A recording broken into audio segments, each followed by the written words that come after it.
Hi mga beshi. Tapos yung mga ginagawa ng classmate ko, kaya ko na din gawin.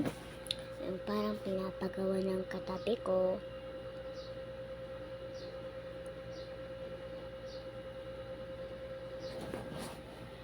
Tapos, etong click mata naman. Charan! Hindi po masakit, kaya pwede nyo po i-try. Tapos, 20% na ako. So, pagkatapos na itong video na to, or vlog na to, or shorts na to, magcha-charge na po ako dito sa charger ko at ng mami ko. So, kapag nanonood ka dito, please can you like this video?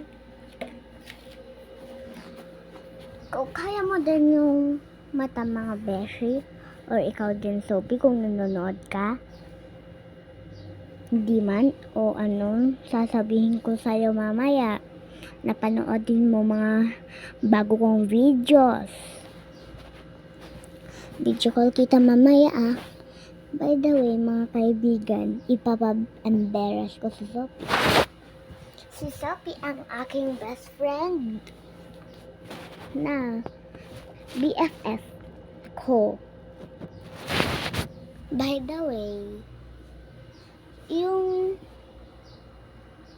sabihin ko po yung crush ni Sophie. Ito po yung crush ni Sophie. Yung classmate namin. Wait.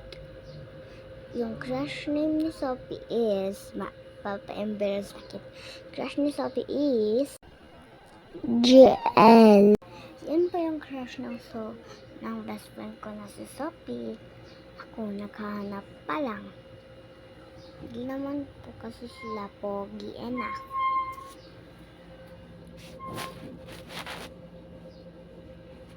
Tapos, sabi ng video nung February 23, deleting this video in 1 minute. 1. Tapos, April 23 na, 24 na, hindi pa niya dinidelete. Tapos, please pa-subscribe. Tapos, kung Pilipino man kayo or iba, basta mag-comment lang kayo dyan. Tapos na yun lang naman ako magsasay goodbye kasi malapit ng 2 minutes. 2 minutes and 57 minutes na. Seconds na.